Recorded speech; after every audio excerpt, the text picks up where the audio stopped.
6 de la mañana, 29 minutos. La situación de seguridad y la injerencia del tema del tráfico de drogas en nuestro país es algo que nos mantiene preocupados a todos los salvadoreños. Vamos a hablar sobre ese tema. El día de hoy nuestro invitado es el coronel Luis Alberto Villamarín Polido, coronel retirado del Ejército Colombiano, además escritor, quien nos visita en nuestro país. Coronel, muchísimas gracias por estar con nosotros y muy bienvenido. Gracias, Diana. Buenos días y un cordial saludo para usted y para todos los televidentes que nos ven en este momento. Bueno, ¿quién es Luis Alberto Villamarín Polido? Bueno, es coronel retirado del Ejército Colombiano con 25 años de experiencia militar y quien recientemente ha lanzado su libro Narcoterrorismo, la guerra del nuevo siglo, el corredor centroamericano. Es miembro de varias sociedades de historia y autor de varias obras cuyos textos sirven de material de estudio para diversas universidades en el mundo. También ha sido galardonado en Colombia y en los Estados Unidos. 19 libros, me decía, coronel, ha escrito a la fecha. Diana, y los que siguen. Y lo que viene.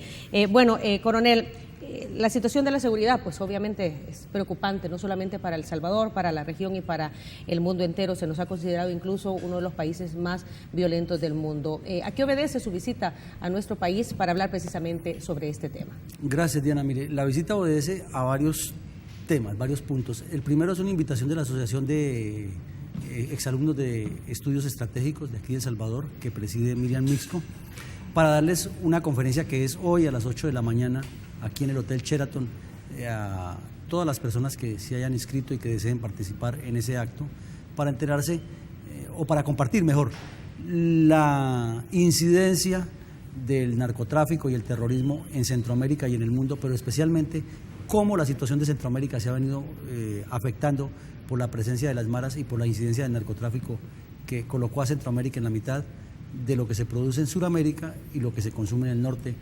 Entonces es una zona de tráfico que influye mucho. También en el día de ayer estuve en la Escuela de Estado Mayor de aquí de las Fuerzas Armadas salvadoreñas y estuve después en la Academia de Historia Militar dando unas conferencias sobre este fenómeno y sobre la historia del terrorismo en Colombia. También he estado en diferentes medios de comunicación exponiendo estas tesis.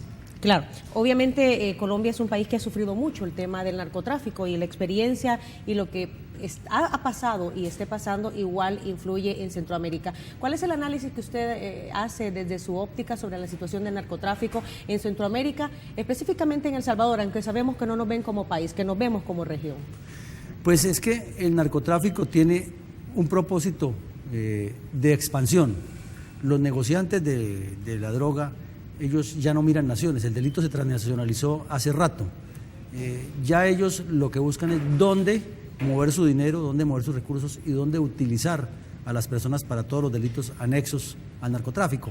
Entonces, El Salvador, como parte de Centroamérica y por su posición geográfica, es un punto obligado de paso del narcotráfico. Y aquí estas personas dedicadas a los delitos relacionados con el tráfico de drogas están utilizando los mismos mecanismos que van a utilizar en todas partes, es decir, el lavado de dineros, el tráfico de dinero también, es decir, que lo que llaman las caletas, que le encargan a una persona que la mueva de un lugar a otro. También están haciendo ya el tráfico del material en gran cantidad o en pequeña cantidad para poderlo pasar a otros mercados, los contactos con los delincuentes en Guatemala, con los delincuentes de Honduras, con los delincuentes de Panamá, de Colombia, de Perú. Es decir, esto va creciendo como una bola de nieve porque ese es el sistema como funciona el narcotráfico.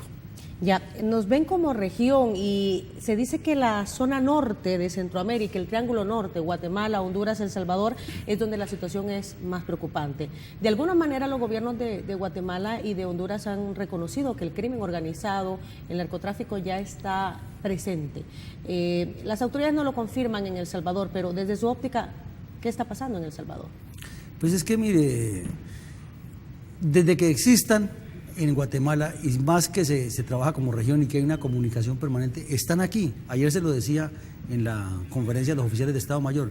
El punto no es ponerse a creerse que yo estoy blindado y que aquí no me toca. No, eso ya está aquí.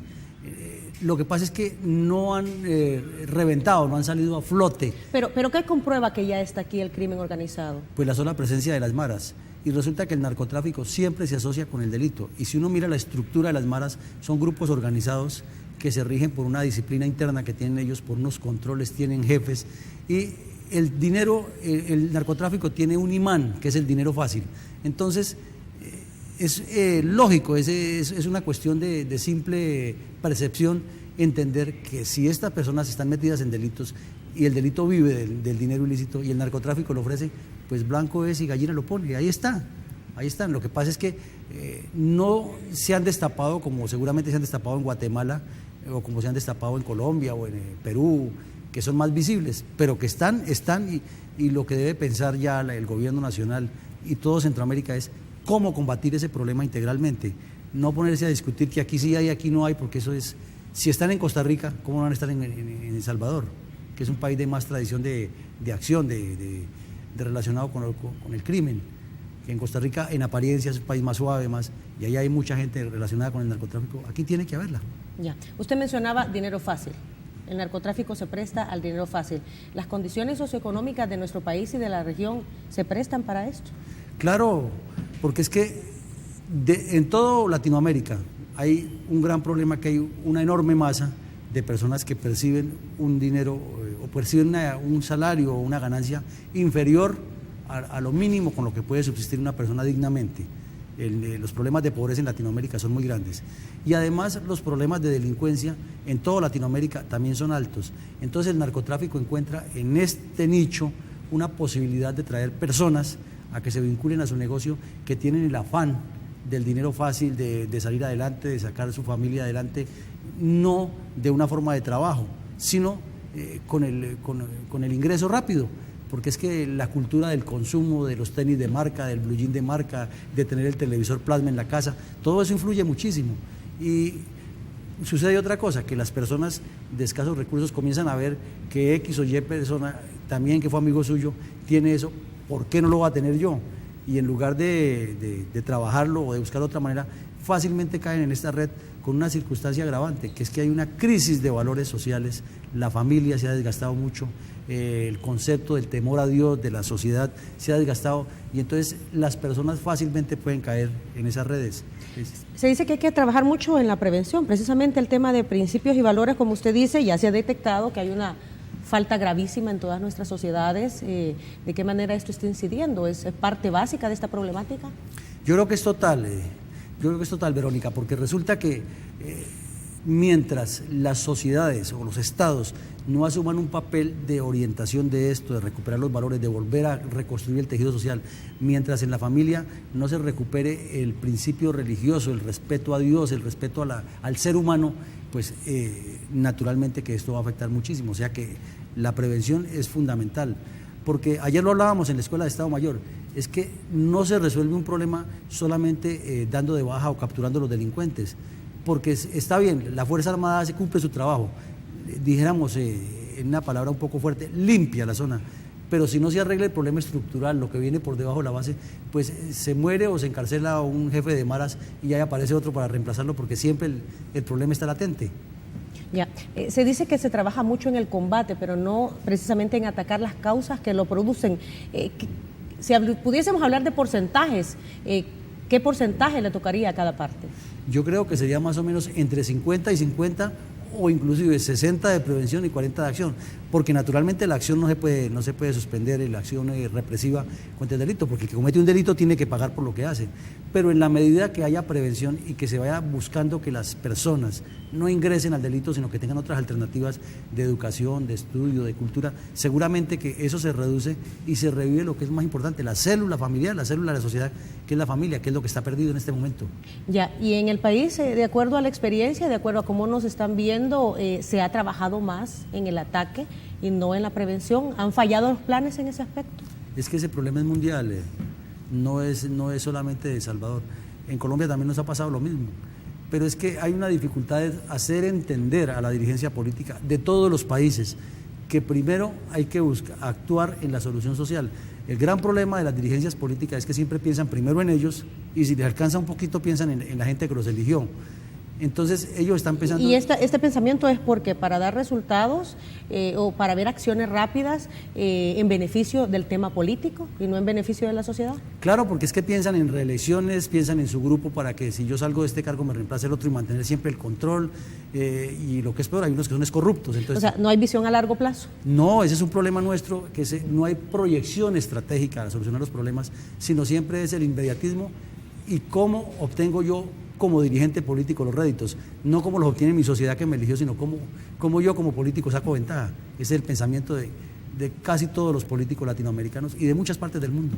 Ya, ¿qué ha permitido que se desarrolle tanto el tema del narcotráfico en la región centroamericana? ¿Qué es lo que lo ha permitido? Pues varias cosas, Verónica. Una, que el consumo es cada vez más grande en el primer mundo, no solamente en Estados Unidos, porque el narcotráfico que pasa por Centroamérica después se riega a diversos países. O sea, estamos hablando de Europa, de Australia, de Japón. Entonces, cada día hay más consumidores en estos países del primer mundo que tienen recursos para comprar la droga. Entonces, eso ya es muy atractivo para el que se mete en el negocio, porque siempre tendrá mercado. Otro... Perdón, si desde Centroamérica se dirige no solamente hacia el norte, hablemos de México y Estados Unidos, sino que también Europa, ¿por qué Centroamérica? ¿Por qué no hacerlo directamente de Colombia hacia Europa, por ejemplo? Porque en Colombia hay mucha presión y represión contra los delincuentes que manejan el narcotráfico. Entonces ellos han recurrido a pasarlo por Venezuela, donde tienen la complicidad del gobierno Chávez y del propio presidente, o sacarlo por el Ecuador, que tiene la complicidad del gobierno de Rafael Correa. Entonces esta gente, como ya sabe que la DEA y el gobierno colombiano tienen muchos acuerdos y convenios y formas de controlarlos, entonces buscan la forma de pasarlo por otro lado. Y si esto es a nivel de gobiernos, ¿por qué no se resuelve? Por ejemplo, el caso de Venezuela. Pues es que es muy sencillo. Resulta que el gobierno venezolano es enemigo acérrimo de Estados Unidos, es ideológicamente desafecto de Estados Unidos y es desafecto al gobierno colombiano, porque es que el gobierno de Venezuela quiere ver al terrorismo comunista gobernando a Colombia.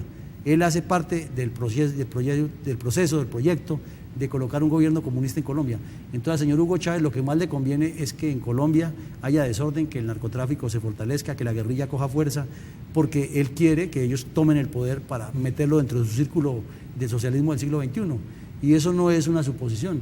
En este libro, mire, Verónica, en este libro que se llama Complot contra Colombia, ahí está todo el análisis de lo que le encontraron en los computadores a este delincuente que murió en el Ecuador, que era un delincuente colombiano. Y lo que se comprueba en este libro es que el gobierno venezolano y el gobierno ecuatoriano no simplemente como que tenían una simpatía ideológica, no, es que hacen parte de un proyecto para tumbar el gobierno colombiano y poner un gobierno comunista. Entonces, así en ese orden de ideas es imposible que Colombia, con un par de vecinos de esos, pueda combatir el narcotráfico, porque puede que lo combata dentro de Colombia, pero estos tipos se pasan la frontera y ya tienen el contubernio, tienen la complicidad de los gobiernos vecinos. Ya, entonces el problema de Colombia es un problema político en el tema del narcotráfico. Es político y estratégico. Más que de consumismo. No, es que en Colombia el consumo del narcotráfico es muy bajito. Me refiero la producción hacia el consumismo. Claro, porque es que volvemos al principio. Entonces, hay gente que lo consuma, ¿cierto? Hay que buscar corredores por donde moverlo y hay que buscar gente que esté vinculada al delito, porque gente decente no se va a meter a traficar drogas. Entonces, ¿quiénes aparecen? Los Zetas de México. Pero los Zetas de México la manejan la droga desde México hacia Estados Unidos y un poco desde México hacia Guatemala. Pero queda un bache que es entre Venezuela y Guatemala. Entonces hay que buscar las formas de pasarlo. Entonces unos lo pasarán por barco, otros por avión y otros por vía terrestre. Y entonces como El Salvador está en la mitad del camino, pues ahí también pasa. ¿Y quiénes son los que controlan el delito en Salvador? Las maras. Entonces ahí está todo, se arma el... ¿Qué ha permitido, usted mencionó algo, antes se hacía vía aérea, vía marítima por las zonas de Centroamérica? ¿Qué ha permitido que esto pase ahora a tierra firme, al tráfico a través de tierra firme? Pues, las interceptaciones aéreas, la tecnología que le pone Estados Unidos y que coordina con Colombia para el movimiento de aeronaves, pero igual es que el narcotráfico idea tantas formas, es que los delincuentes son muy hábiles, entonces ellos lo que juegan es a todas las posibilidades, o sea, hacen como si fuera un análisis de cursos de acción, mandemos tanta droga por aire, porque puede pasar o la pueden interceptar, pero también hay que mandar al tiempo por mar a ver cuánta pasa. Ellos hacen todos esos cálculos en sus previsiones y también envían otra por vía terrestre que puede que se demore un poco, pero va sobre segura, porque la recibe un grupo delincuencial en una parte, se la pasa al otro y van pasando hasta que llegan a México y a Estados Unidos o de Centroamérica buscan la forma de enviarla hacia otros mercados, por las Bahamas, por por el mismo Cuba, porque el gobierno cubano ha tolerado estas cosas. Entonces es muy complejo, no es un problema sencillo de manejar, y lo que vemos aquí es que no es un solo país el que lo resuelve, no es problema solamente de Colombia o de Perú, o de Salvador o de Estados Unidos o de México, sino que es de conjunto. Pero entonces, como le decía, cuando se va a buscar la articulación del conjunto de los países para resolverlo, entonces vienen los problemas ideológicos, y que, por ejemplo, el señor Evo Morales en Bolivia es otro problema, porque él dice que la coca hace parte del sagrado derecho de los indígenas, porque toda la vida la han consumido para el mambeo que llaman, y entonces que se puede producir libremente, y viene el choque, expulsa a los funcionarios oficiales de la embajada americana y sigue prácticamente sosteniendo el negocio de la coca. Es más, él llegó al gobierno boliviano promovido por un movimiento cocalero, entonces tiene mucha fuerza en la zona del Chapare, donde se cultiva la coca abiertamente. El gobierno del Paraguay es un gobierno comunista que tiene más nexos con el delito que con la parte legal. Entonces, al llegar a buscar que Latinoamérica se una a combatir el delito es muy difícil. Comencemos nomás por decir, se declaran las FARC terroristas, y verá que en Latinoamérica aparecen varios gobiernos que dicen que no son terroristas, y son los que mueven el negocio de la droga. Entonces es un círculo vicioso y es difícil. Porque hay complicidad, de acuerdo a ustedes. Claro, hay complicidad. Hay complicidad. Eso es abierto. Bueno, quiero que sigamos hablando de las causas, por qué Centroamérica se ha convertido en este corredor del terrorismo. Hemos hablado ya de la falta de principios o la carencia de principios y valores, pero hay también otras causas. Hablamos al respecto en nuestro siguiente bloque. Son las 6 de la mañana con 45 minutos.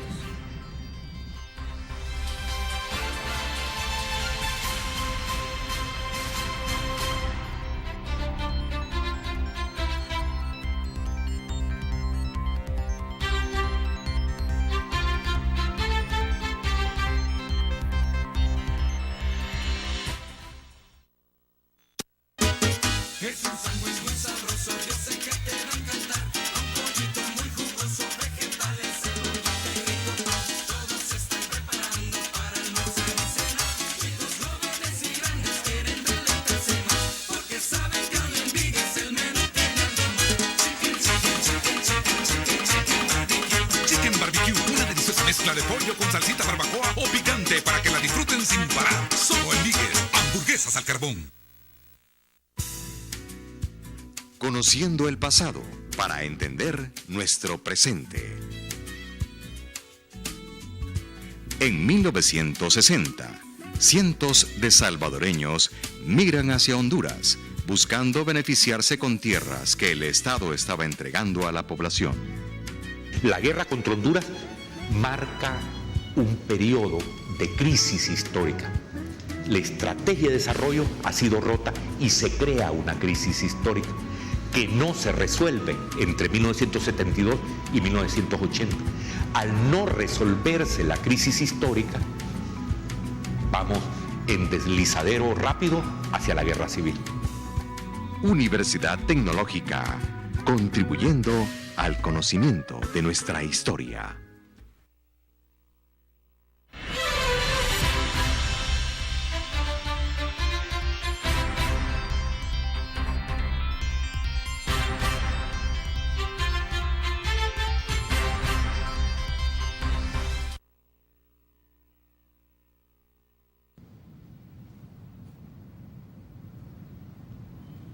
De la mañana, 47 minutos. Muchas gracias por continuar con nosotros y muchas gracias a usted que también ya participa con nosotros en esta entrevista a través de nuestra página en Facebook, en donde nos identifica como La Entrevista con Diana Verónica.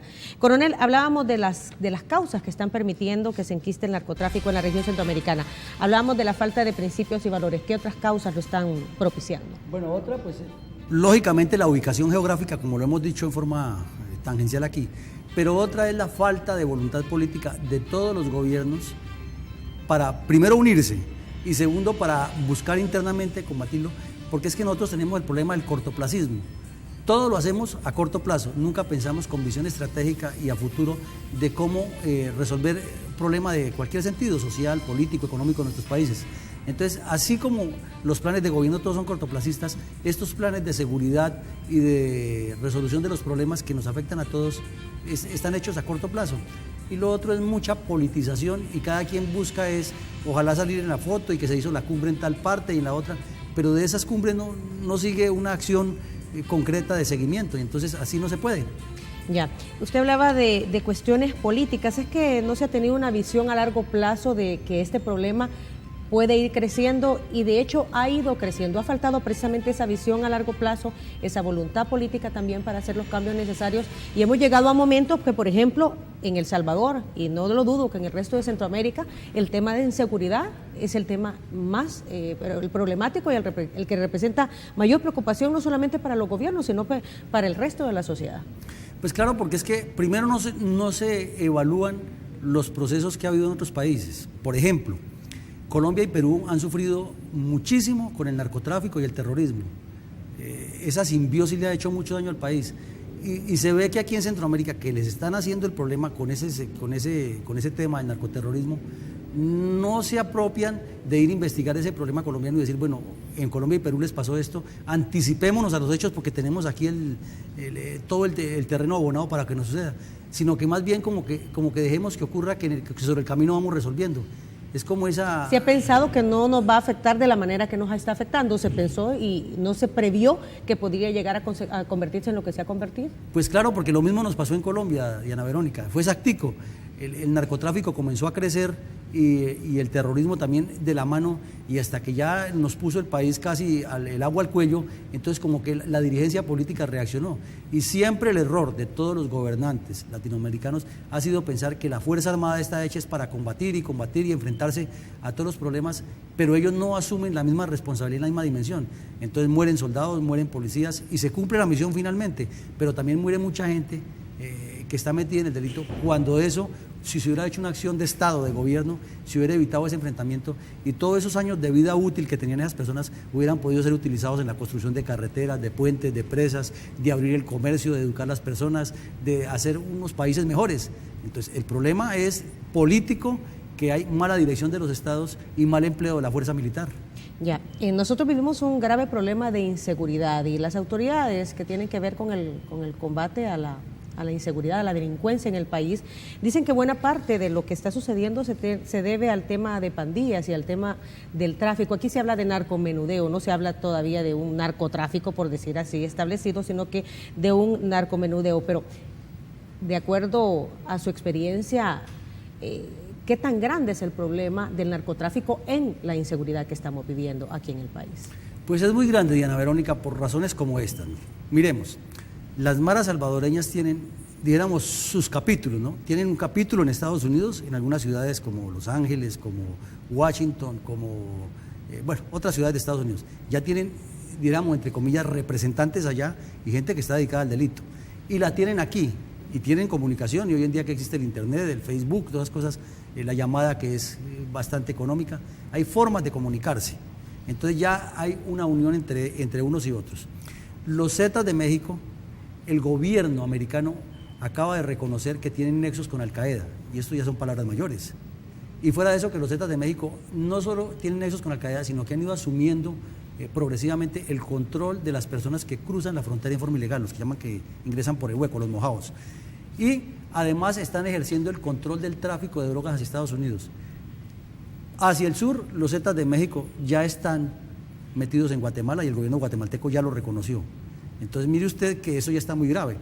Ahora miremos, si las maras están en Salvador y están en Estados Unidos y en medio de ellos se mueven los Zetas con el contacto hacia México y hacia Estados Unidos por el norte y hacia Guatemala hacia el sur, pues obvio que para mover la droga están en contactos. Entonces no podemos hablar simplemente de narcomenudeo, es que el contacto ya está hecho y las maras, por simple deducción, por simple sustracción de materia, están dedicadas, como le decía al principio, o pueden estar trabajando, moviendo dólares, dijéramos, de una frontera a la otra, porque eso es parte del negocio del narcotráfico, pasar cantidades de dólares para irlos metiendo a distintos mercados. Pueden estar aprovechando... ¿El lavado de dinero? Sí, es una forma de lavado de dinero. Otra forma es que como la economía salvadoreña es en dólares, entonces es más fácil enmascararlo.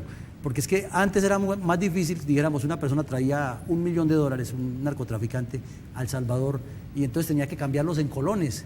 Entonces dejaba huella, iba a alguna casa donde tenía que cambiarlos, pero ahora ya los puede tener y sacar y mover en forma sencilla. Y si los traen billetes de 20 o de $10, pues pasa como desapercibido porque es la moneda que está circulando. Y si esa persona no comete los errores que se cometieron los narcotraficantes en Colombia, de ser ostentosa, pues pasa desapercibida. Pero miremos otro ingrediente, es que las maras, para ser tanta gente, para no trabajar y para vivir del delito, pues tienen que tener algún sustento. Y El Salvador es un país pequeño que tampoco tiene tanto recurso como para que todos los días los delincuentes estén robando y estén secuestrando para sostener una organización tan grande. Entonces tienen que tener un sustento de alguna... Y el narcotráfico ¿Han mutado entonces el tema de las pandillas? ¿Han qué? ¿Han mutado? ¿Han cambiado de financiación? Claro, es que el delincuente no le importa de qué vivir, o sea, el que ya se acostumbra a robar y a matar, es cuestión de dónde consigue dinero, y si el narcotráfico se lo ofrece, lo hacen. Si tienen que traficar con blancas, con prostitución, lo hacen. Si tienen que meterse a hacer trampas electrónicas y lo aprenden, lo hacen. O sea, el delincuente lo único que necesita es la fuente del dinero, y el narcotráfico se lo ofrece, ahí está. Ya. Bueno, usted mencionaba el tema de Guatemala, en donde el gobierno ya ha aceptado pues la incursión de grupos irregulares como los Zetas. Se dice que también en Honduras está pasando esta situación, y en El Salvador podría estar pasando, podrían estar ya grupos de narcotraficantes enquistados. Estoy absolutamente seguro. Que no se han hecho públicos es otra cosa, pero como le digo, el delincuente siempre busca el contacto. Eso es como, le hago un paréntesis, cuando estuve en España la primera vez, en unas conferencias de estas, escribí un libro relacionado con ese tema y les dije en una rueda de prensa, ETA y Al-Qaeda tienen contactos, y eso llovieron truenos y centellas, pero ¿cómo se le ocurre a usted decir que ETA? Y después, cuando vinieron la investigación de los atentados de los trenes de Atocha, quedó perfectamente claro que el atentado lo había hecho Al-Qaeda, pero todo con la complicidad de ETA. Aquí pasa lo mismo. Los Zetas se están moviendo porque necesitan mover su negocio en narcotráfico y necesitan los contactos, porque es que el contacto va desde México hasta Sudamérica. Entonces no puede decir que pasan por encima de El Salvador, es obvio. El presidente de nuestro país, el presidente Funes, ha dicho en reiteradas ocasiones de que hay indicios de que el crimen organizado está queriendo penetrar las instituciones del Estado. ¿Qué tan preocupante es esto?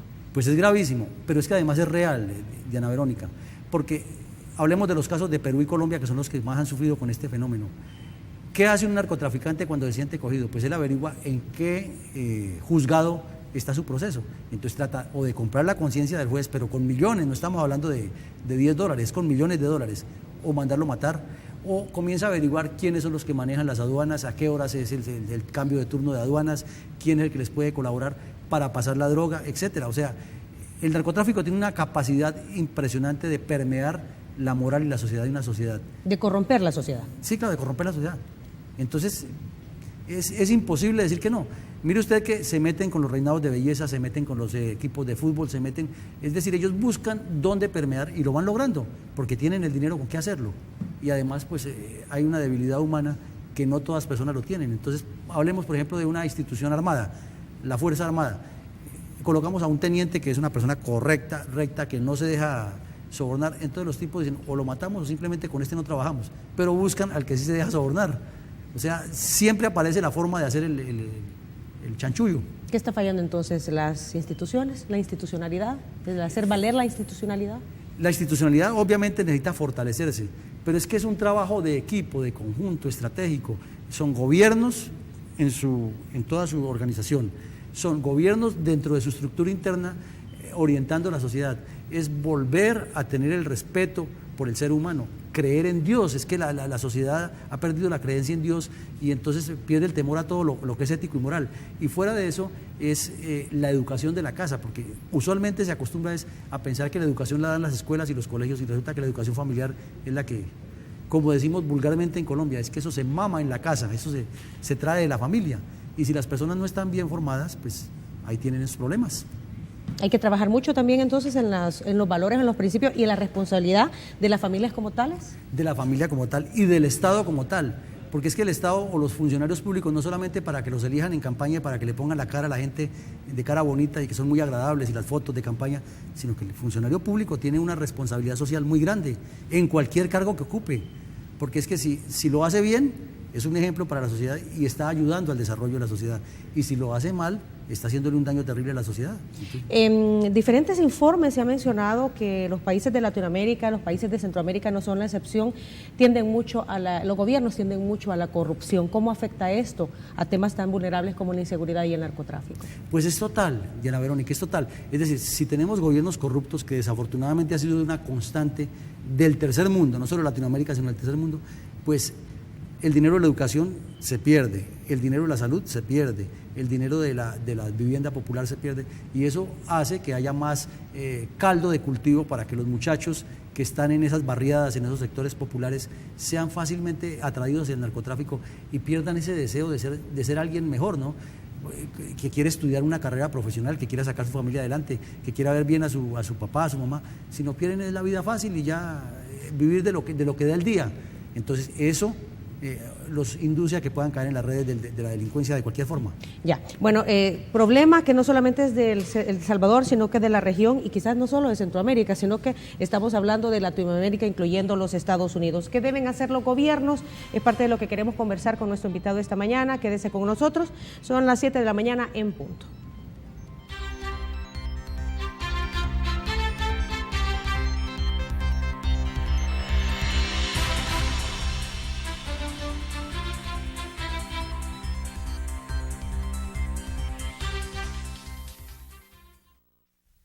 Lo importante de una trayectoria no es saber dónde comenzaste, sino dónde quieres llegar. Es tomar impulso y mantenerlo durante todo el camino. Es decirte, se puede, porque sé que yo puedo. Es correr más duro donde otros flaquean. Es volver a nacer en cada carrera. Es adelantarse. Chevrolet, 100 años. Seguimos adelante. Sigue en sintonía del siguiente programa y recuerda que un buen servidor público es el que cumple responsablemente con sus obligaciones y hace buen uso de los recursos del Estado. Si no cumple, debe denunciarlo en el Tribunal de Ética Gubernamental. Acércate, te brindamos asesoría gratis. En nuestro país cada día cuesta más conseguir empleo y a los jóvenes siempre les prometen y nunca les cumplen. Por eso, Arena propone crear la ley que incentive a la empresa privada a contratar jóvenes. Mi primer empleo. Apoya mi primer empleo. Una propuesta para que de verdad nos pongamos a trabajar. Trabajamos por tu bienestar. Arena. La Cámara de la Industria Textil, Confección y Zonas Francas de El Salvador, Camtex, le invita a participar en Forotex 2011, CAFTA versus Asia, estrategias de competitividad para el fortalecimiento de la región, con la presencia de expertos internacionales. Forotex 2011 se desarrollará el miércoles 16 de noviembre en el Hotel Holiday Inn. Reservaciones y más información al teléfono 2267-9243 o al correo eventos@camtex.com.sb. Patrocinan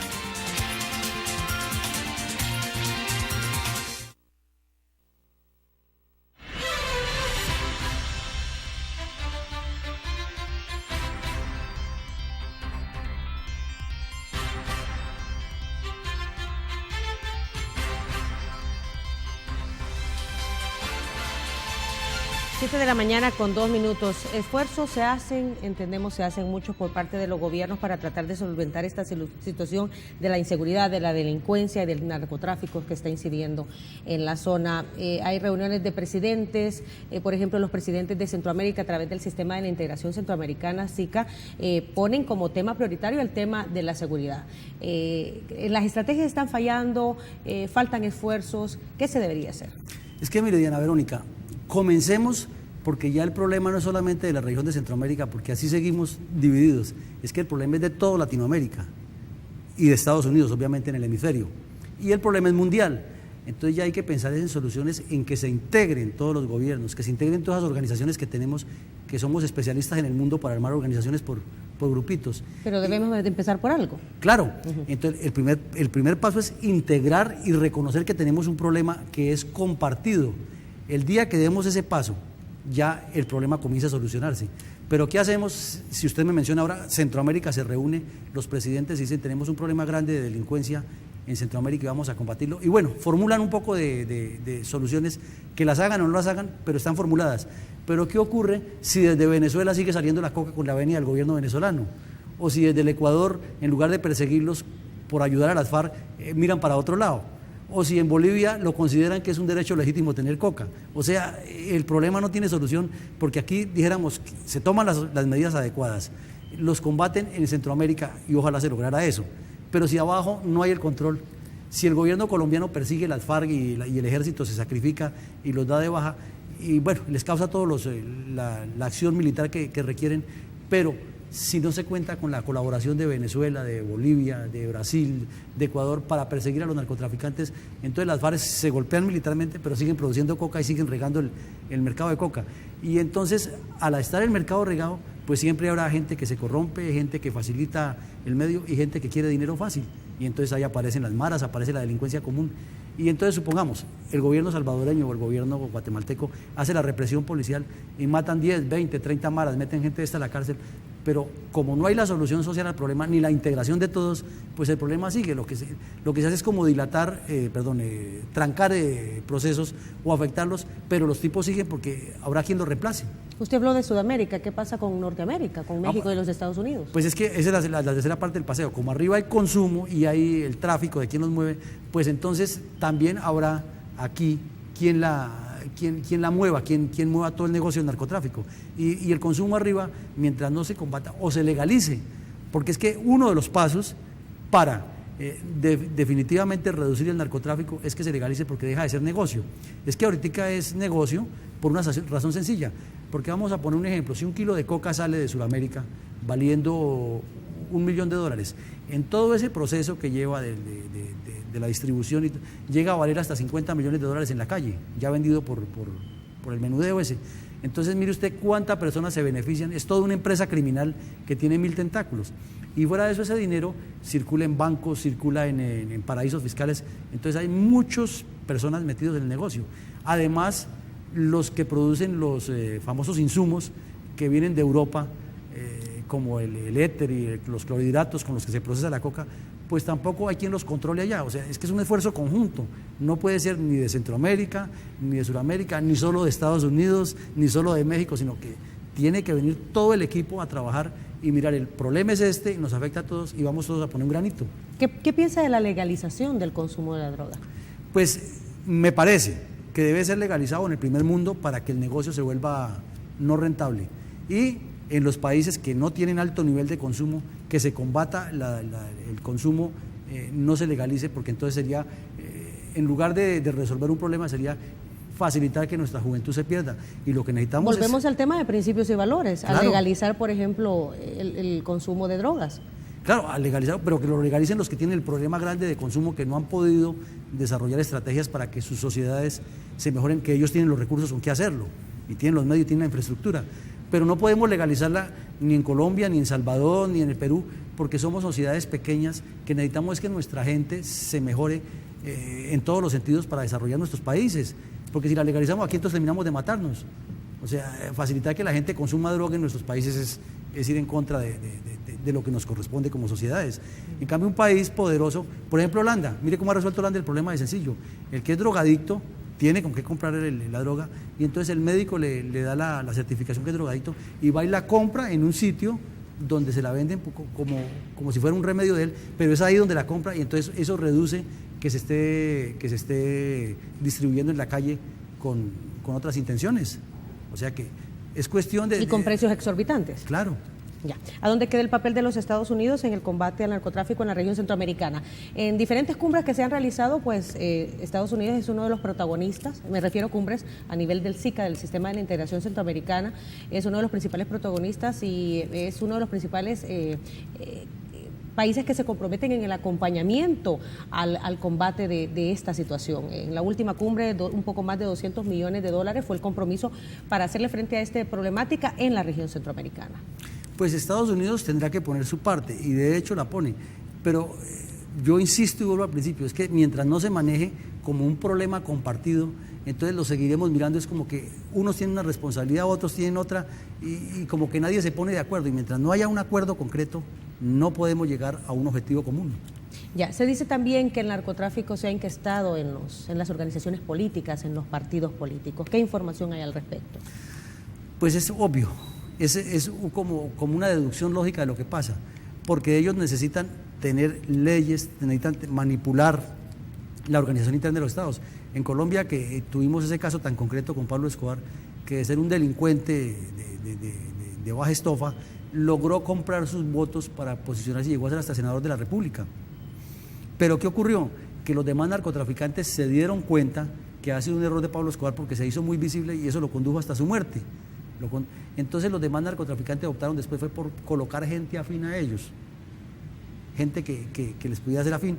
Comprar gente. Sí, comprar en las campañas políticas, y tuvimos el escandaloso caso del presidente Samper, que le financiaron la campaña del cartel de Cali, y él niega cínicamente, dice que todo fue a sus espaldas, que él no se dio cuenta, cuando él sabía que el dinero del narcotráfico estaba entrando a su campaña. Entonces, ellos han hecho eso, y si ya hicieron un experimento en Colombia y llegaron a la conclusión que lo mejor es no que un narco se meta de político porque se quema, se desprestigia, pues simplemente le financian la campaña a los que tienen el poder en ciertos organismos claves y después los tienen comprometidos. Y si les falla, pues ya sabe lo que le pasa. ¿Y en Centroamérica está sucediendo esto? Pues es que es lo más elemental que si no está sucediendo, está en proceso de suceder y va a suceder, porque tienen el dinero con qué comprar las conciencias. Entonces, en un sector donde haya influencia de las maras, por ejemplo, necesitan colocar un político que esté afín con ellos, le financian la campaña y lo tienen comprometido. Entonces, eso es cuestión de ver las cosas con lógica y no de rasgarse las vestiduras y comenzar a creer que no es posible. ¿Qué se puede hacer para evitar esto?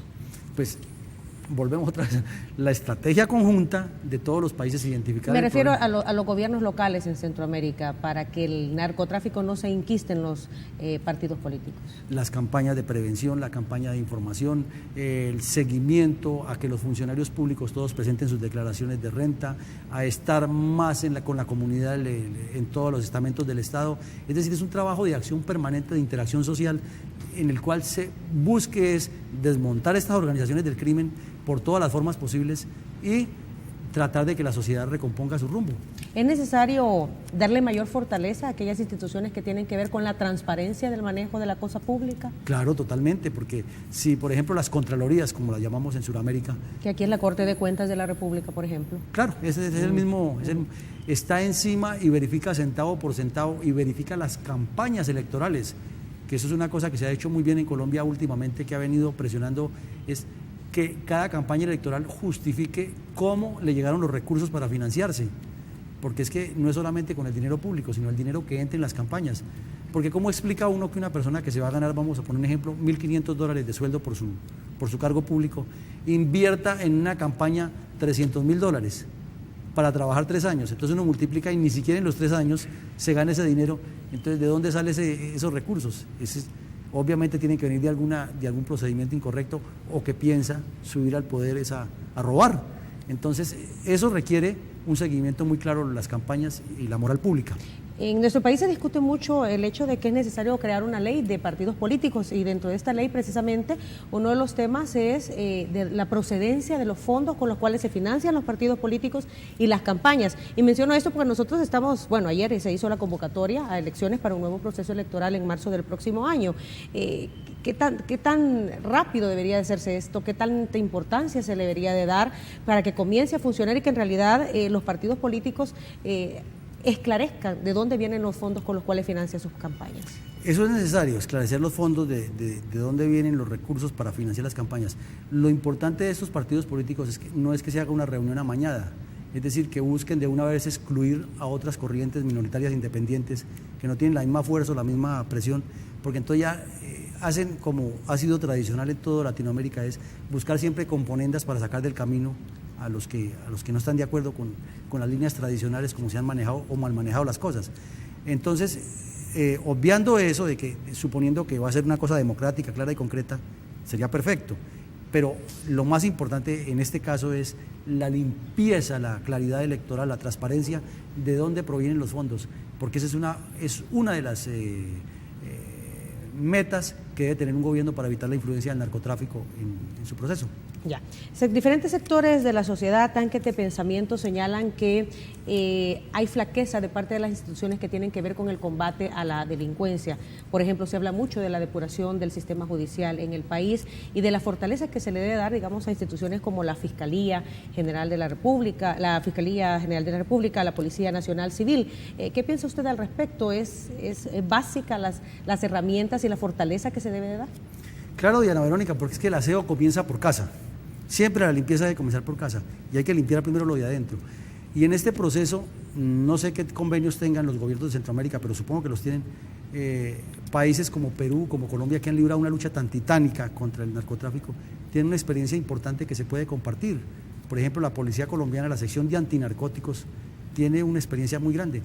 En Colombia inventaron hace unos 15 años una unidad del Ministerio de Hacienda que llama la unidad de antilavado de dinero, unidad de cosas financieras, y eso funcionó muy bien porque permitió hacerle extinción de dominio a las FARC, al ELN, a los paramilitares, a los grupos narcotraficantes, y obviamente pues ellos por medio del narcotráfico han buscado que esas leyes se deroguen y buscan por medio de abogados tumbar las sentencias judiciales, pero el gobierno colombiano ha sido fuerte en eso y ha incidido muchísimo.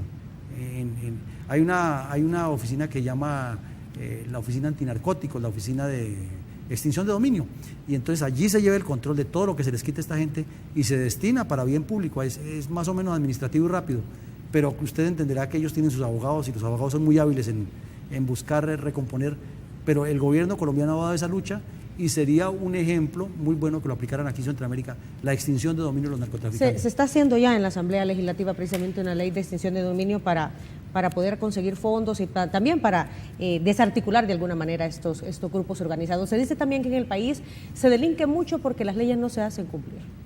Es que, bueno, que siempre en todos los países, porque eso no es solamente problema del primer mundo, ni el segundo mundo, ni el tercer mundo, es que la ley, como parte del principio de que el ser humano merece respeto y merece la revisión, entonces ahí se cae en el problema.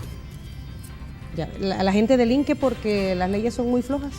No porque las leyes sean flojas, sino porque tienen mucha defensa los delincuentes. Entonces tienen posibilidad de defenderse de una manera o de la otra, y entonces ahí se defiende más al delincuente que a la persona correcta. Que a la persona correcta. Eso es cierto. Ya, y esto debería invertirse correctamente. Sí, señor. Bueno, tenemos que hacer una nueva pausa comercial, 7 de la mañana, 16 minutos, seguimos conversando en un momento.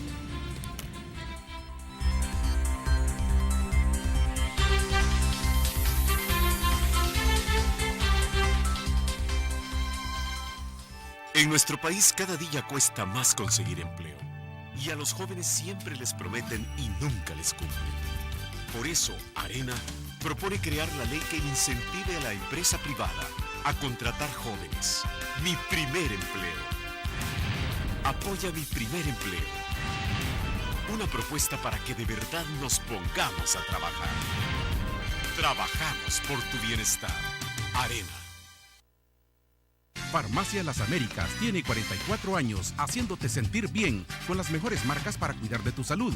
Y para que te sientas aún mejor, celebramos nuestro 44 aniversario con súper descuentos y el Globo Regalón. Participa por compras de $25 o compras que incluyan las marcas participantes y puedes ganarte becas en FEPADE, tratamientos faciales del Dr. Amaya Araujo y dentales en OrtoCenter, lindos promocionales y más. Farmacia Las Américas, 44 años haciéndote sentir bien. A cada momento se genera información en nuestro país y el mundo. Encuéntrela en nuestra página web de una forma completa y actualizada. Todos los días debatimos sobre los principales temas del país con los sectores de nuestra sociedad. Visite nuestra página web, manténgase bien informado y obtenga los elementos que forman opinión. www.canal33.tv.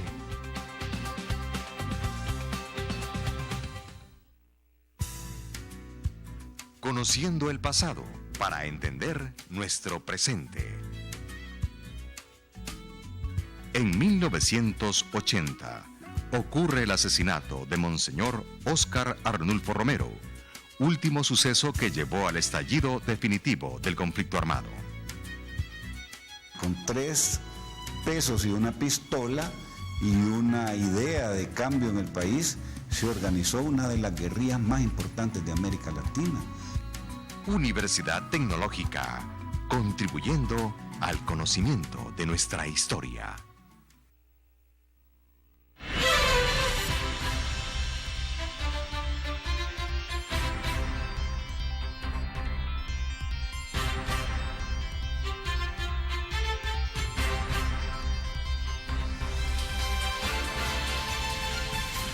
quiero retomar también algunos comentarios, coronel, de nuestros amigos televidentes. Juan Carlos Sura dice: a Estados Unidos se le responsabiliza de ser el mayor consumidor de droga, por lo que se le exige ayuda económica a los países para el combate al narcotráfico. ¿No debería suceder lo mismo con Colombia? Siendo uno de los mayores productores de droga, ¿no se le debería exigir que colaboren económicamente con nuestros países, que somos los que estamos poniendo los muertos? Y por otra parte, Eric Suster dice: ¿qué tan factible es, o si ya es un hecho, que el narcotráfico esté enquistado en los gobiernos de Centroamérica? Aquí en el país, dice, la Fuerza Armada es una institución inmune al narcotráfico o crimen organizado, según el ministro de Defensa. Según su experiencia, ¿qué tan fácil es para el narcotráfico corromper una institución como esta? Bueno, vamos por parte, Diana Verónica. Primero, el tema de Colombia. Sí, el tema de Colombia. Nos dice el señor que si Colombia, ¿por qué no pone dinero? Es que Colombia hace parte del Plan Colombia, hace parte del plan contra el narcotráfico, y Colombia no solamente ha puesto, como dice la persona, dinero, es que ha puesto muchos muertos. Es que del ejército y la policía han muerto muchas personas, han perdido sus piernas, los soldados han quedado inválidos luchando contra el terrorismo, contra las FARC, contra los narcotraficantes. Entonces Colombia paga una cuota muy grande, demasiado grande, más que la que han pagado en México y la que han pagado en Centroamérica hasta ahora. O sea, Colombia es el que más ha puesto la cabeza en esto. Y financieramente pues le ha costado mucho al erario público colombiano combatir el narcotráfico. Entonces parece que hay una pequeña desinformación del televidente. Respecto a que Estados Unidos combata o no combata el narcotráfico, lo legalice, es que esa presión debe venir de todos unidos, porque como le digo, por aparte no podemos. Y la otra cuestión de que México tiene la presencia de los Zetas, pero es que a México no se puede dejar solo. O sea, tenemos que ir en conjunto. Ese es el punto que he venido insistiendo desde el principio de la entrevista. Esto es una solución de conjunto y no una solución individual, ni pensar que tienen que darme a mí, así como Estados Unidos da 200 millones, porque Colombia no da. Pero es que el sacrificio de Colombia ha sido muy grande. Lo que ha puesto Colombia no lo ha puesto ningún otro país. Ya. Sobre la situación de la Fuerza Armada, dice que tan difícil sería corromper instituciones como la Fuerza Armada si está o no está sucediendo en el país.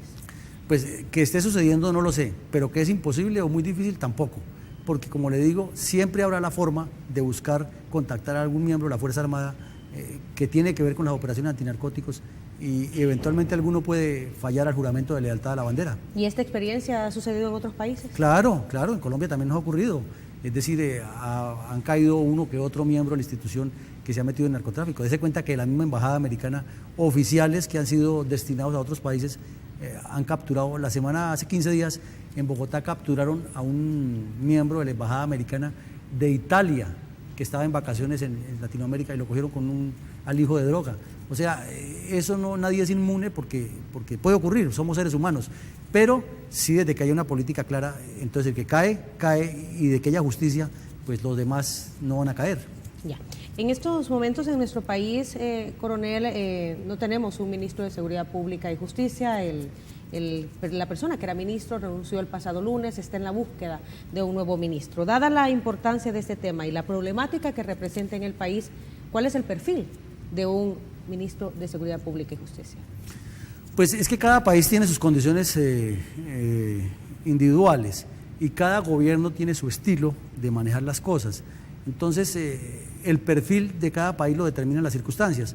Pero en gracia a un poco de discusión, diríamos que un ministro de Seguridad Pública de una nación, sea cualquiera, sea Latinoamérica, sea Europa, primero que todo debe conocer en profundidad el tema de lo que va a trabajar. Así como si ponemos el cardiólogo, el jefe de cardiología de un hospital, pues tiene que ser un cardiólogo, tiene que ser una persona que sepa de cardiología, que haya trabajado, que haya hecho operaciones de corazón. Entonces, aquí se requeriría una persona que tenga experiencia en temas de seguridad, que realmente conozca la seguridad pública y que tenga otras cualidades, como es la intercomunicación con las instituciones que van a actuar. O sea, no solamente con la Fuerza Armada, sino que tenga la capacidad de influir en los organismos judiciales, en los organismos administrativos, para que todo el esquema maneje. Porque si una persona no tiene esas habilidades para interactuar, para armar un equipo de trabajo, pues va a tener choques y vendrán los problemas de siempre, que una institución termine oponiéndose a la otra, que no, esa no le corresponde, que me dé órdenes. Y fuera de eso, que tenga una relación muy clara, tanto con el gobierno, porque es el que lo nombra, pero con el órgano legislativo. Es decir, que logre que las medidas que tomen para que su trabajo sea efectivo sean respaldadas con las leyes. Tengan el acompañamiento de los otros órganos Claro, de Estado. claro, que sea un trabajo de conjunto. Entonces, no es solamente que sea una persona de X partido o de otro partido, sino que tenga la facilidad de interactuar con todos y que logre desarrollar una estrategia conjunta para que todo sea armónico. ¿Ha faltado eso en nuestros países? Casi, ¿Esa armonía entre todos los órganos de Estado? Yo creo que es en casi todos, por las razones de que las cuotas políticas. Entonces un presidente sube y tiene que negociar con las bancadas de los otros partidos para colocar las cuotas burocráticas en los diferentes ministerios y organismos descentralizados. Entonces ahí se presenta para eso, que desde los congresos se busque la presión, que desde la parte que financia, que son los industriales, entonces si no están de acuerdo con una ley, buscan la forma de torpedearla. Entonces aquí se necesita una persona que tenga esa habilidad de hacerlos coincidir a todos, así no tengan la misma visión ideológica del problema, pero que sí entiendan que es un problema de nación, de Estado y de seguridad nacional. Ya, el ministro que presentó su renuncia pertenece a las filas del FMLN, que es el actual partido político en el poder, quien llevó al presidente Funes al poder. En estos momentos, pues el presidente Funes está por decidir quién será su nuevo ministro. Y el FMLN incluso ya ha expresado pues que quiere que nuevamente la persona que esté al cargo de esa cartera de Estado también pertenezca a las filas de su instituto político. ¿Estamos mezclando nuevamente el tema político con el de la problemática propiamente dicho? Bueno, es que como el manejo del Estado siempre será político, aquí y en todas partes, pues obviamente un gobierno que está en su turno querrá siempre tener a sus asesores de mayor confianza para que le desarrollen. Lo importante es que esos asesores de mayor confianza entiendan siempre que por encima están los intereses de la patria a los intereses personales. Y si eso se logra, pues magnífico. ¿Intereses de la patria sobre intereses partidarios? Claro, claro. O sea, son intereses partidarios y personales. O sea, como dijo un gran pensador colombiano, la patria por encima de los partidos. O como dijo Benito Juárez en México, menos politiquería y más administración. Entonces, ojalá que la persona que escoge El Salvador sea la mejor. Si el presidente Funes considera que es este señor que usted me nombra ahora, que es el mejor, y él lo va a hacer lo mejor por El Salvador, Dios quiera que así sea, para bien de El Salvador y para bien de la región y de Colombia, que también está afectada con esto. ¿Podría ser una persona que no venga de un instituto político? Claro, porque el gobierno decide, al fin y al cabo los ministros son de libre remoción y nombramiento, pero mi punto es que sea idóneo y que reúne esas condiciones que le decía yo ahora, que tenga el conocimiento y además la facilidad de lograr que todos se unan en un propósito nacional. Algunas gremiales empresariales han expresado precisamente lo que usted acaba de decir, que se busque la persona idónea para el cargo. Dada que las cifras en el país van en aumento, las cifras en el tema de inseguridad, a mí no me gusta hablar de cifras, desgraciadamente hay que decirlo, o sea, la cantidad de muertos en este país va creciendo. Decían algunas gremiales, este es el momento en el cual el presidente tiene la oportunidad de hacer un giro con estrategias que permitan que esos números bajen. ¿En qué momento? ¿Cómo se vislumbra este momento? Pues es que siempre se vive de los buenos deseos, ¿no? Siempre hay el buen deseo de que bajemos, pero permítame ser reiterativo, lo importante es que la persona sea idónea, sea capaz, que comience en Latinoamérica la visión de que hay que colocarse a los capaces y no a los amigos, porque es que una cosa es la amistad y otra cosa es la capacidad. Entonces puede que una persona no sea tan amiga de uno, pero si tiene la capacidad de sacarle un proyecto adelante, entonces hay que darle la facilidad a esa gente de interactuar. Entonces eso es más importante que las mismas cifras bajen o no bajen, porque el resultado de una acción, si es buena, pues obviamente conduce a soluciones, pero si se utiliza el amiguismo, pues las cosas no funcionan bien. ¿Y qué tan importante es dejar de lado el tema político en estos momentos en el tema de seguridad del país? Yo diría que el tema politiquero, Diana, porque resulta que una cosa es la política concebida como la dirección, como la administración científica de un Estado, y otra cosa es la politiquería de conveniencias. Entonces, más sería dejar a un lado el tema politiquero y actuar políticamente como corresponde. Ya. También se ha mencionado que podría ser un militar a cargo del Ministerio de Seguridad Pública y Justicia. Algunos institutos políticos, algunos dirigentes políticos ya han hablado al respecto y se oponen a que sea un militar el que maneja las riendas de esta institución. ¿Qué opina al respecto? Es que el problema de que los militares manejen asuntos públicos no es solamente de El Salvador, eso es en toda Latinoamérica, que hay una prevención por muchas razones, ¿no? Por la propaganda, porque a uno lo han hecho bien, a otro lo han hecho mal. Entonces se maneja es con una visión mediática y hay como una intención también en muchos sectores de aplastar todo lo que sea militar, como si los militares no tuvieran cerebro, o como si fueran enemigos del pueblo, bueno, etcétera. Se maneja de muchas, se le dan muchas inclinaciones a veces siniestras, pero el punto es que si el militar o el policía es el más capaz y tiene la habilidad, que se piense en El Salvador como nación, en El Salvador como república, en su visión hacia arriba. Y si esa persona es la más capaz, que lo haga.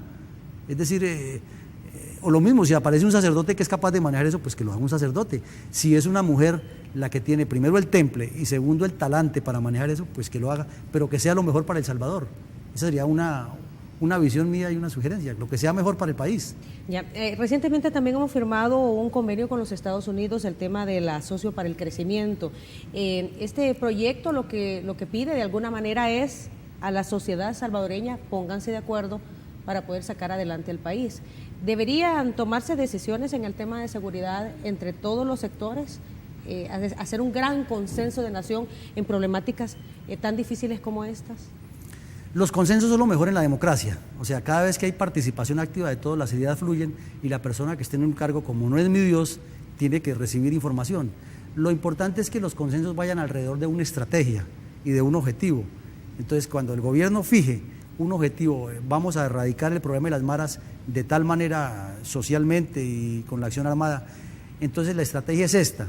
Entonces se busca el consenso de todos los actores y con las personas que pueden participar y todos aportan, pues primero hay una identidad nacional y segundo hay resultados y fuera de eso, en tercera medida, todos quedan contentos, que es lo importante que se puede hacer. Es decir, es cuestión de dialogar, como decíamos ahora, que la persona en lugar de separar una, y cuando hay unión de objetivos, todo se puede hacer. Ya, en esta problemática tan grande, debería, insisto, en haber un consenso, en tomarse en cuenta a la sociedad civil, a las diferentes gremiales, a sectores políticos, a organizaciones no gubernamentales para tomar decisiones como estas, para tener también una visión de país. Claro, es que entre más participe la sociedad civil en su destino, más se afianza la democracia y se fortalece la institucionalidad, porque cada ciudadano está sintiendo que el problema es mío y deja de mirar, por decir algo, que el problema de las maras es entre la Fuerza Armada y las bandas armadas. Cuando ya la sociedad ve que el problema es mío, que yo también tengo que meter la mano ahí para que mi futuro sea mejor, para que mis hijos crezcan mejor, para que mi país se desarrolle, mi ciudad se desarrolle, mi colonia se desarrolle, pues es mucho mejor a que cada quien piense por su lado. Ya, coronel, de acuerdo a su experiencia, ¿qué tanto la sociedad civil se está involucrando en esta problemática? Usted decía, no es un problema solamente de gobiernos, no es un problema solamente de familia, es un problema de todos, pero ¿qué tanto es el involucramiento y sobre todo tener el concepto de la responsabilidad que se tiene para poder sacar adelante a las naciones y combatir esta problemática? Pues mire, Diana, hay una cosa muy importante y es la influencia que tienen ustedes, los medios de comunicación, para concitar a la gente a que se vaya concientizando de sus problemas.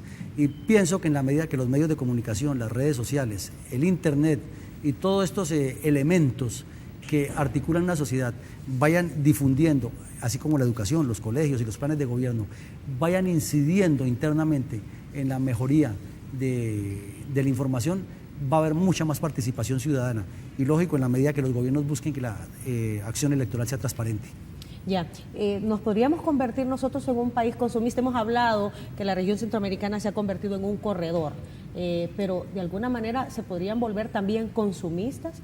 En el territorio nacional, por ejemplo, las autoridades hablan de que muchas de las muertes que se dan, por ejemplo, entre grupos de pandillas, es por el tema del narcomenudeo, de la distribución de droga a pequeñas escalas, pero que de alguna manera está sucediendo. ¿Podría este narcomenudeo convertirse en algo más grande, en un consumismo mayor?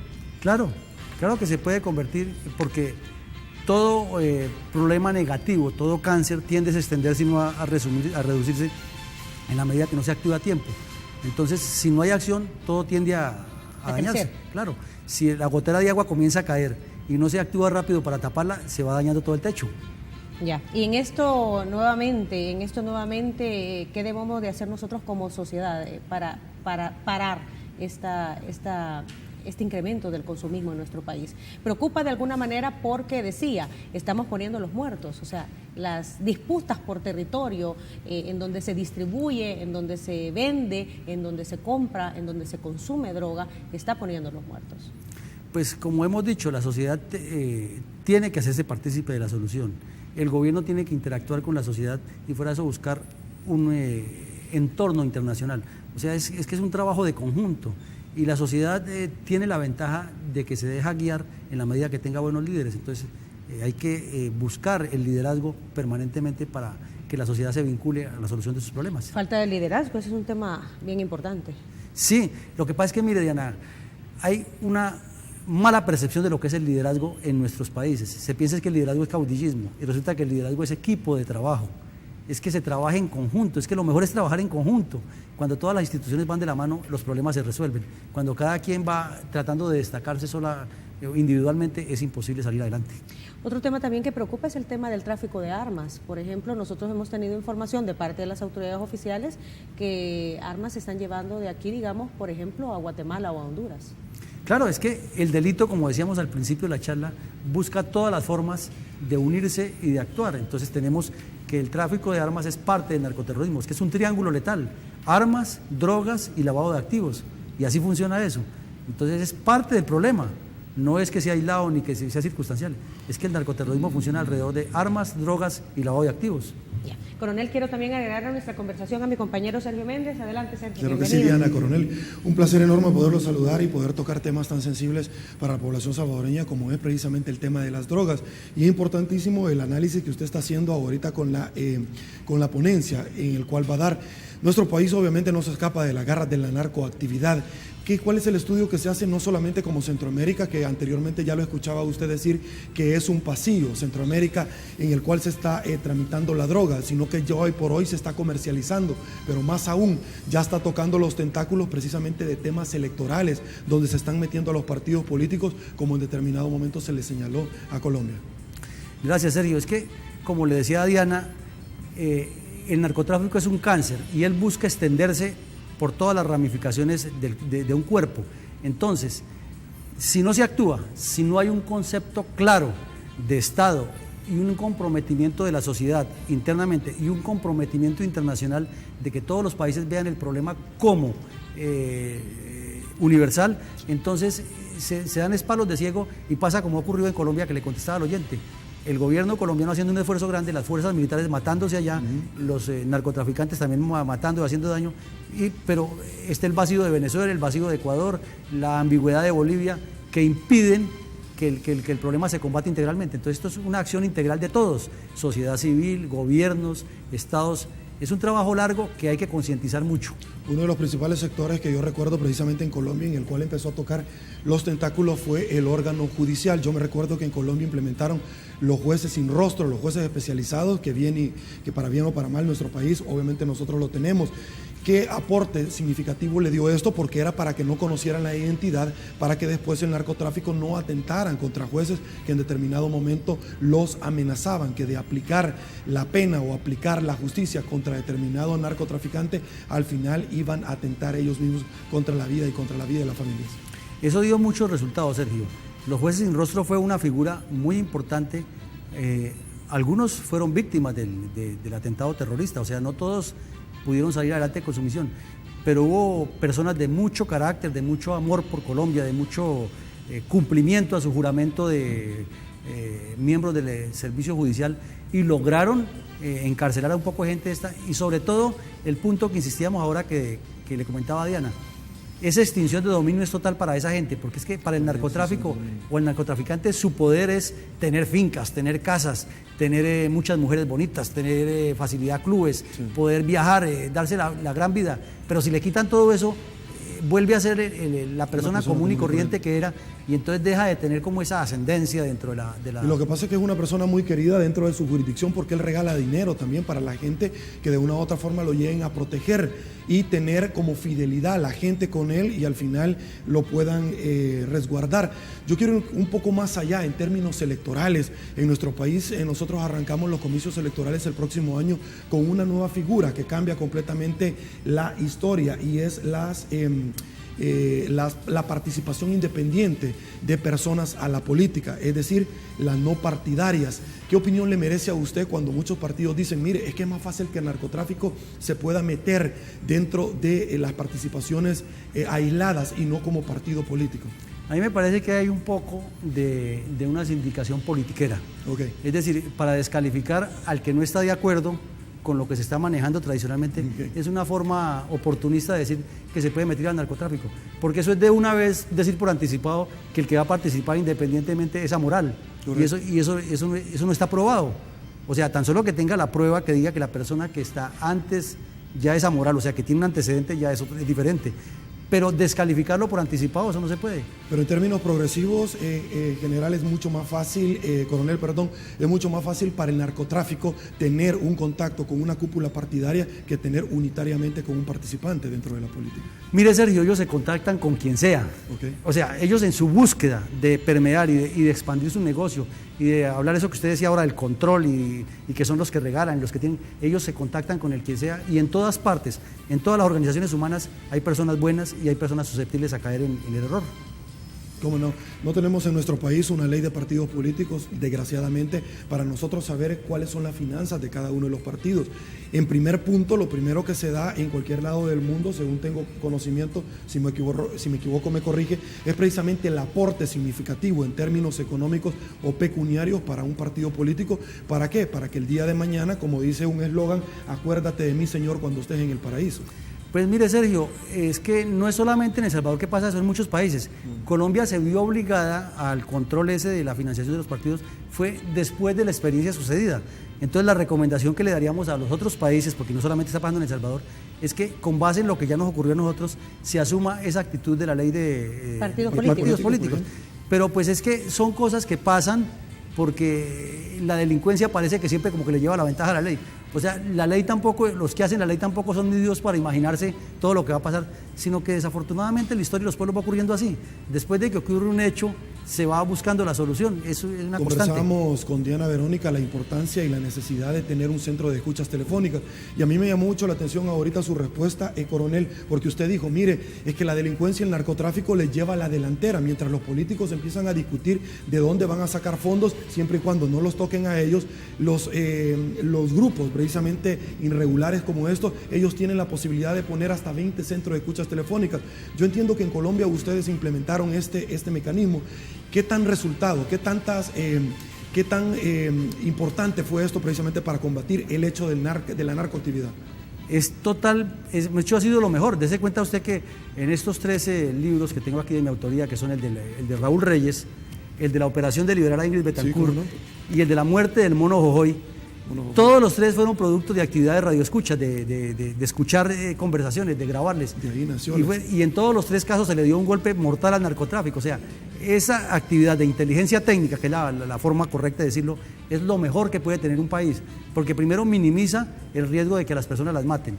Porque meter a una persona que se infiltre, dijéramos, entre las maras a buscar quiénes están narcotraficando es casi mandarla a que la maten. Claro. En cambio, si tiene un centro de escucha bien organizado, la Fuerza Judicial, la Fuerza Armada, entonces les tiene grabadas todas las conversaciones y sabe cómo caerles y los tiene ubicados, porque la tecnología satelital es impresionante. Correcto. En cualquier parte. En cualquier parte del mundo, o sea, en la parte urbana o en la parte rural. Entonces, esto de la cuestión técnica, me imagino que el gobierno salvadoreño ya lo está adelantando y si lo está haciendo, pues tiene que manejar. Conociendo esta experiencia, como usted la que usted acaba de mencionar en Colombia, conociéndola y obviamente los gobiernos y las instituciones la conocen, ¿cómo ve usted el hecho que, por ejemplo, en el país se establece una ley de escuchas telefónicas, intervención de las telecomunicaciones la establece la Asamblea Legislativa, pero las instituciones que la tienen que echar a andar le dan largas al asunto? Debería, por ejemplo, haber entrado en vigencia el pasado 1 de octubre. Se dice que la falta de recursos y la falta de personal es lo que no les permite comenzarlo a echar a andar, pero ¿no debería ser mayor el compromiso? Claro que debería ser el mayor compromiso, y esto coincide con lo que estábamos hablando hace un rato, Diana.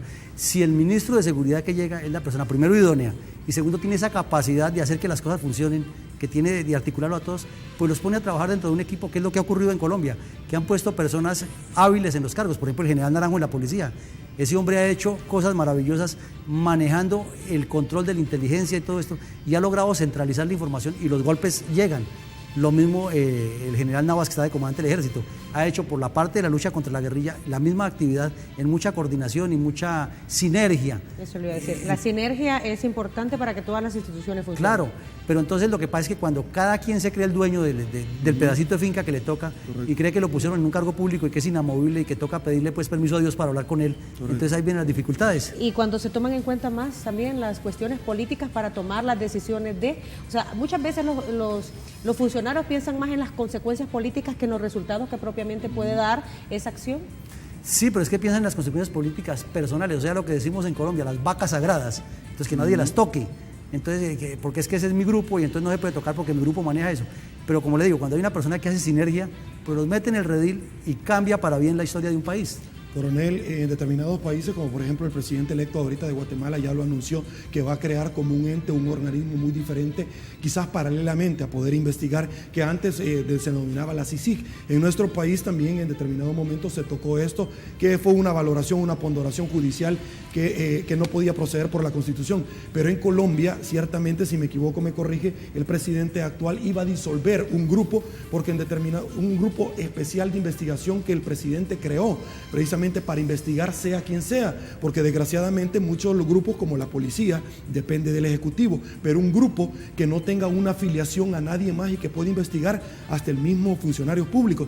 ¿Qué opinión le merece o cuál es la utilidad práctica de tener un ente muy diferente a los ya establecidos por la ley? Eso es muy importante. Por ejemplo, en Colombia se llamaba el Departamento Administrativo de Seguridad y fue creado hace 50 años. Lo que pasa es que hubo malos manejos de algunas personas que se metieron, por ejemplo, a hacer seguimientos ya personales, o sea, y no personales institucionales. Pero mientras haya un buen ministro de seguridad en un país que logre que esta gente de esa agencia se dedique a lo que es, la cosa funciona. Una preguntita muy rápido porque me parece que es importantísimo con la experiencia que usted tiene. Nosotros no tenemos ministro de justicia ahorita, no tenemos, hoy por hoy está céfala esto, sin embargo se empieza a barajear la posibilidad de poner a un militar en el puesto. Obviamente las alarmas se han disparado. ¿Qué importancia tendría para usted que no solamente un ministro de defensa, que ya ha hecho muy bien las cosas, pueda tener la seguridad dada hoy por hoy que organismos internacionales han situado a El Salvador como el país más violento en todo el mundo? ¿Qué contribución castrense puede dar este miembro precisamente a la seguridad en el redondo nacional? Pues mire, le vuelvo a decir lo que le dije a Diana, lo importante es que sea idóneo, que conozca el tema y que logre unir y hacer la sinergia de todas las instituciones que tienen que ver con el problema, porque si la persona no logra hacer eso, se dificulta el trabajo. Debería ser muy importante que procediera de la sociedad civil de repente la persona para no tener compromisos con nadie y mantener la transparencia en el manejo de la cosa pública como debe ser, sobre todo en el tema de seguridad. Claro que sí, Diana, pero insisto, que sea idóneo, porque el hecho de que venga de la sociedad civil no quiere decir que conoce el tema. O sea, lo importante es que conozca el tema. Obviamente que sea probo en lo que se le va a adjudicar, pero que también no tenga ningún compromiso con ningún instituto político. Bueno, que lo tenga o no lo tenga no me parece tan grave, es que logre llevar el objetivo a su final feliz, que logre articular las instituciones y que logre que se haga lo que le conviene a El Salvador. Bueno, en estos momentos es bajar los índices de delincuencia que se han disparado la alarma, como dice Sergio. Muchísimas gracias, coronel. Es un verdadero gusto pues tenerle con nosotros acá esta mañana y que disfrute su estadía en El Salvador. Muchas gracias, Diana, y muy contento de estar aquí en El Salvador. Bueno, Sergio, ¿qué tenemos con los deportes? Muchísimas gracias, coronel, por esta oportunidad. Bueno, los deportes ciertamente nosotros estamos de fiesta. Colombia va a jugar, por cierto, ahorita tiene eliminatorias mundialistas y El Salvador también, tú lo sabes, en el papel aparecemos como amplio favorito. Sin embargo, en el fútbol no es lógico, cualquier cosa puede pasar. Y todos los detalles de la eliminatoria suramericana para que el coronel también se vaya a quedar con nosotros también para ver cómo va a salir Colombia por ahí, Venezuela, Argentina, también se los vamos a presentar.